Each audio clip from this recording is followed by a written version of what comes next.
Aprender a vivir con la ausencia. Conversaciones sobre el duelo. Con Ruth García, Paco Sánchez y Mireia Rosique. Nueva entrega a la que les ofrecemos en este momento con Mireia Rosique Antonelli. Ella es enfermera, como saben, jubilada, es experta en cuidados paliativos pediátricos, en pérdidas y duelo, y hoy también está con nosotros. ¿Qué tal, Mireia? ¿Cómo estás? Muy buenos días, encantada de estar aquí de nuevo con vosotros. En este podcast también contamos, por supuesto, con Ruth García. Ruth, ¿cómo estás? Bienvenida. Hola, Paco, muy buenas. ¿De qué hablamos hoy? Hoy vamos a hablar de una pérdida, tras una pérdida en este caso, cómo se sigue adelante. En el último capítulo exploramos la resiliencia, la capacidad de adaptarse y encontrar sentido en medio del dolor. Vamos a hablar de factores que favorecen el papel de los rituales y de cómo transformar la ausencia en memoria y también en legado. Y también hablaremos de cómo o cuándo el duelo se complica, qué señales hay, qué apoyos se pueden prestar a esas personas que están atravesando ese duelo, y lo hacemos con Mireia Rosique. Mireia, ¿qué tal? Bueno, vamos a empezar, si te parece, hablando de esa resiliencia en el contexto del duelo. ¿De qué estamos hablando? Cuando hablamos de resiliencia, que parte del concepto, parte de la metalurgia, ¿no? De ese metal que se calienta y que se puede moldear o que se cambia, ¿no? Se hace más blando, pero luego vuelve a su aspecto original. Entonces es un concepto que se acuñó, no creo que Cyril Cyrulnik y también Viktor Frankl.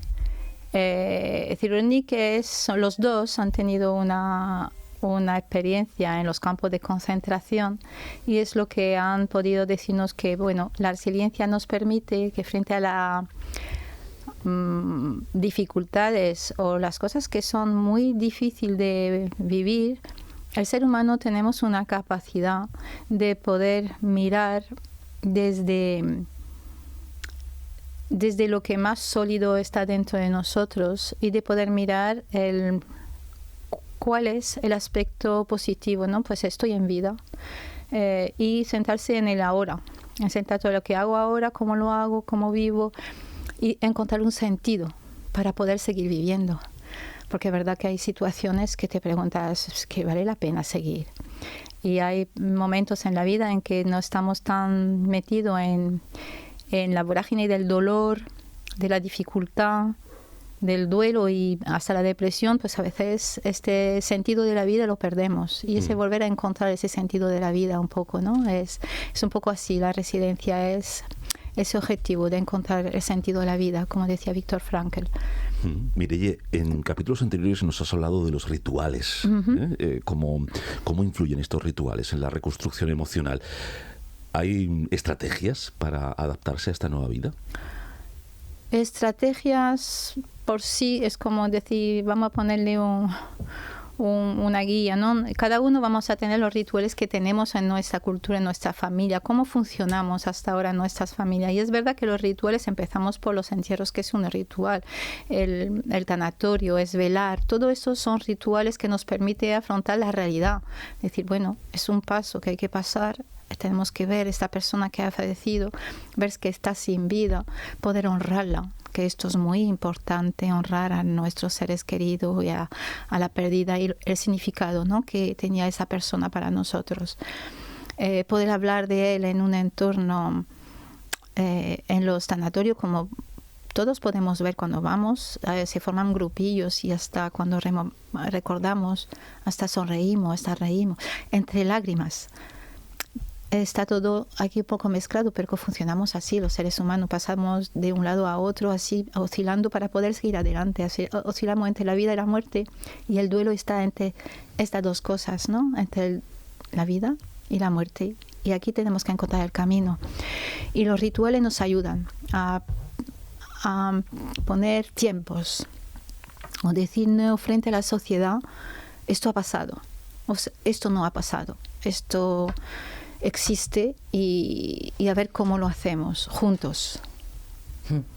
Y luego es importante también mantener la memoria de ese ser querido que se ha marchado.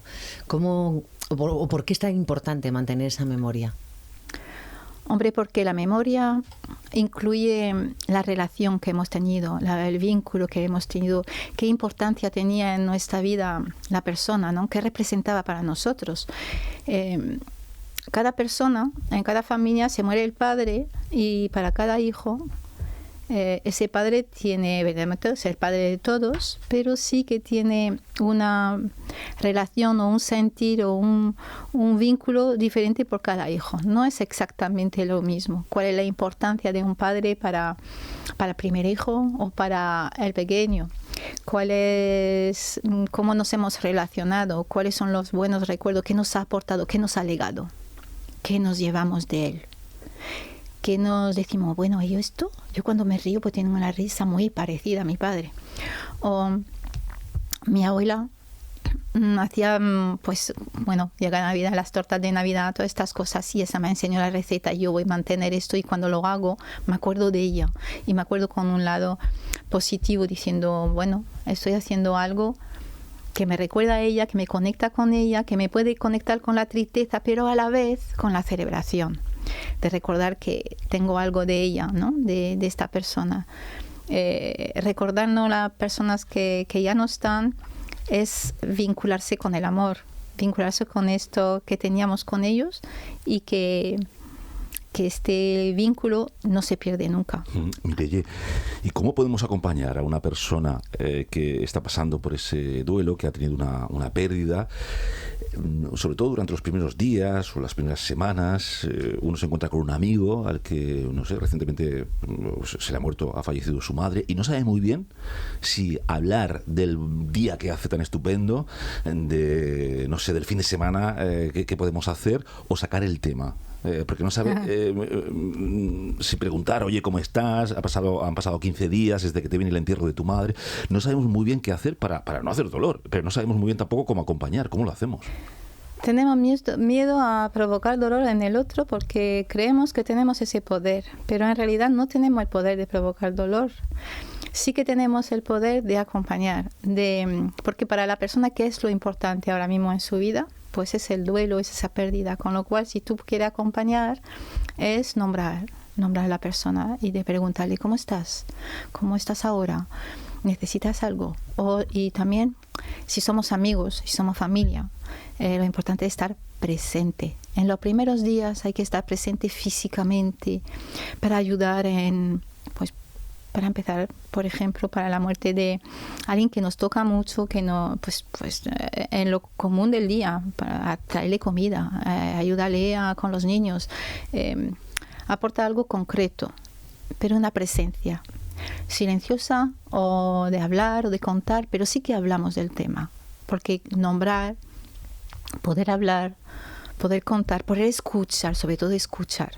El que pregunta, pues hace la pregunta, pero luego ya no hace más preguntas, solamente escucha y acoge lo que necesita decir la otra persona, y se va a repetir mucho, porque va a volver a decir los porqués, los por qué, lo cuándo, es que sí, es que si hubiera podido, es que...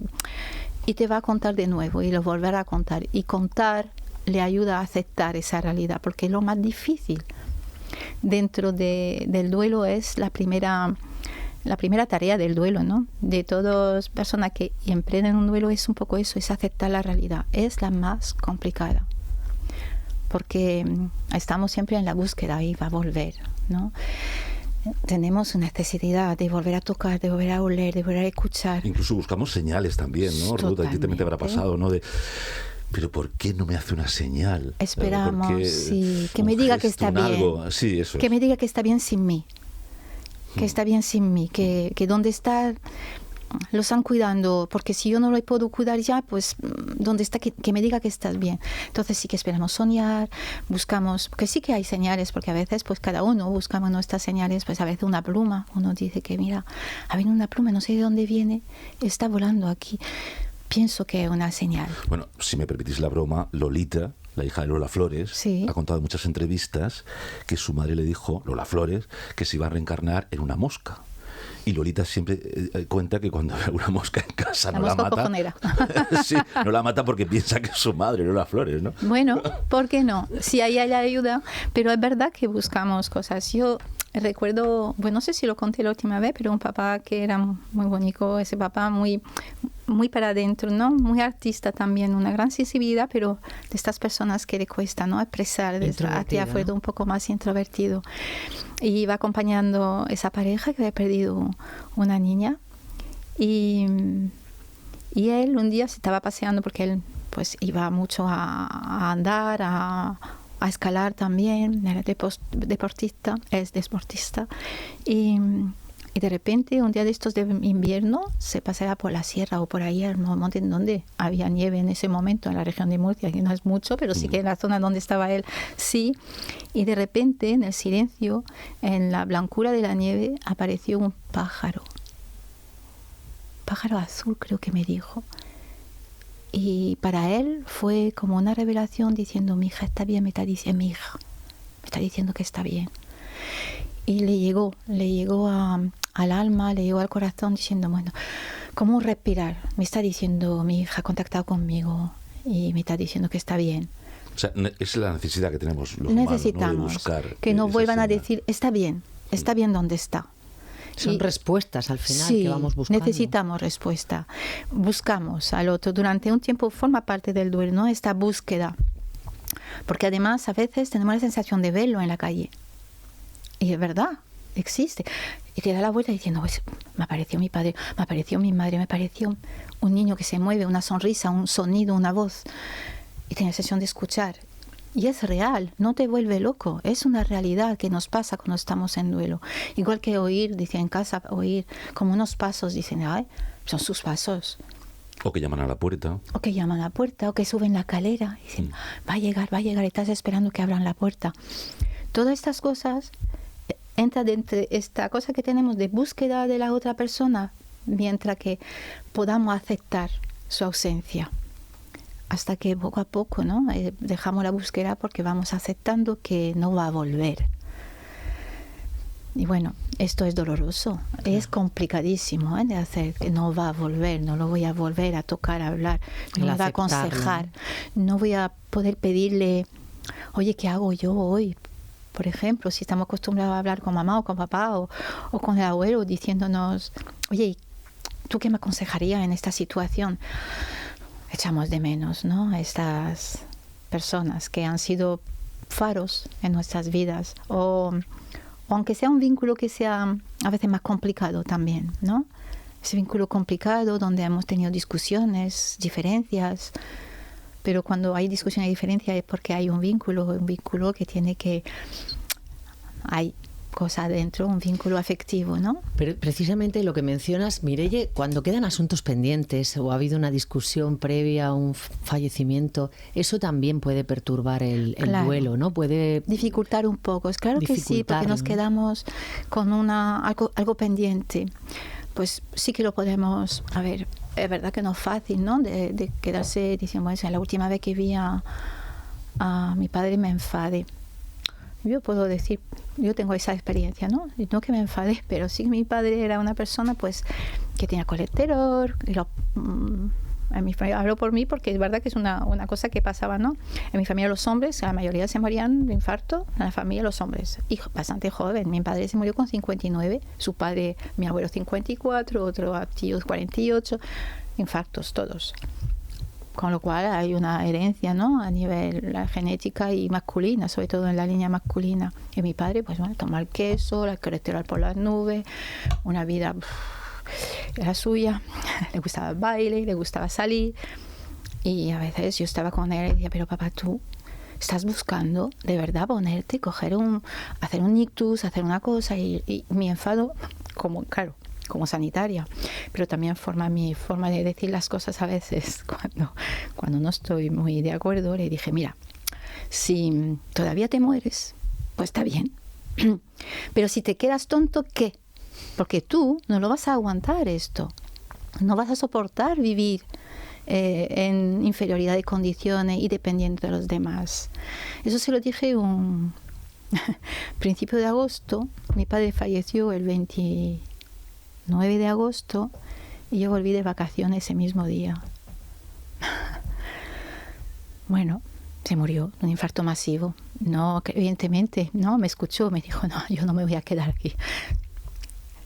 Me quedé con esto y diciendo, bueno, pues yo le dije lo que quería, ¿no? Y es verdad que yo tengo muy trabajado y no me sentí culpable, pero sí que la primera cosa cuando me anunciaron la muerte de mi padre, que vino a anunciármelo un primo, fue, wow, la última frase con mi padre. Claro, porque también esa. suele pasar eso, ¿no? Buscas la última vez que lo viste, lo que le dijiste. La última vez que lo vi, la última vez que hablamos, la última vez que lo abracé, le di un beso.